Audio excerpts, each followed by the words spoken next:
here in India.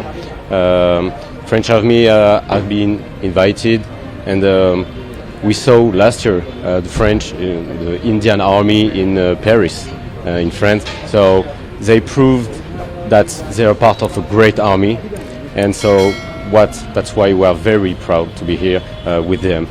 गणतंत्र दिवस parade में 95 सदस्यों की फ्रांस की मार्चिंग कंटिजेंट का हिस्सा बनकर भारतीय और नेपाली मूल के 6 सदस्य कर्तव्य पथ पर चलेंगे।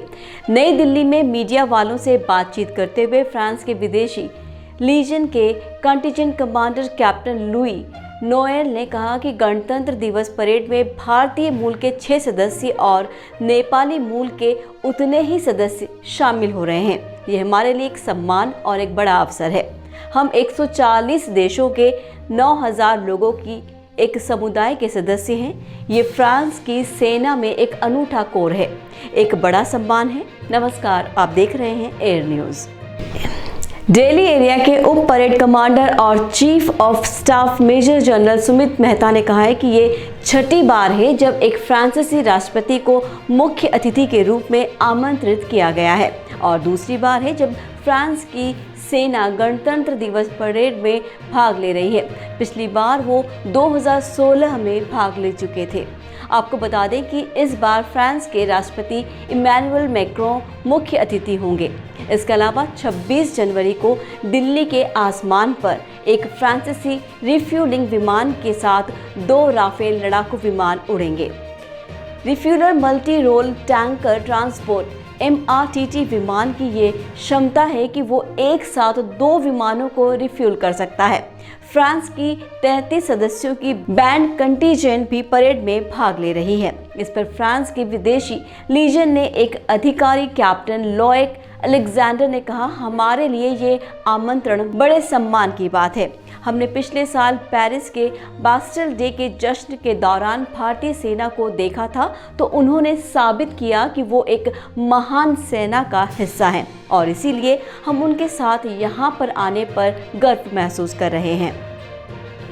ये ध्यान रखना ज़रूरी है कि इस साल के गणतंत्र दिवस के जश्न की थीम भी नारी शक्ति के आसपास केंद्रित है। फ्रांस की कंटिजेंट प्रभारी भी एक महिला ही है।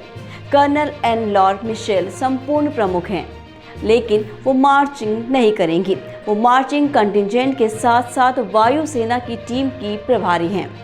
आपको याद होगा कि जुलाई 2023 में प्रधानमंत्री नरेंद्र मोदी फ्रांस के राष्ट्रीय दिवस, जिसे बास्टिल डे के नाम से जाना जाता है, के मुख्य अतिथि थे।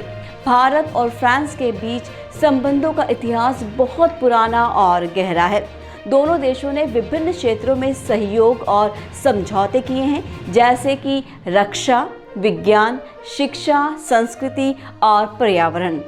फ्रांस भारत का प्रमुख व्यापारिक और निवेश साथी है और दोनों देशों ने आत्मनिर्भरता और विकास के लिए एक दूसरे का समर्थन किया है। वैसे बास्टिल डे मनाने की घटना भी रोचक है। फ्रांस की जनता ने साल 1789 में बास्टिल किले पर हमला करके फ्रांस की राजशाही के खिलाफ विद्रोह की शुरुआत की थी। इस विद्रोह के बाद ही फ्रांस का संविधान बना और फ्रांस एक गणराज्य बना।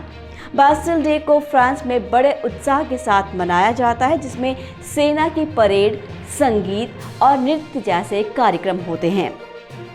तो ये थी हमारी आज की खास पेशकश। ऐसी और अपडेट्स के लिए जुड़े रहिए हमारे साथ। फिर मिलेंगे अगले वीडियो में। दीजिए मुझे विदा। नमस्कार।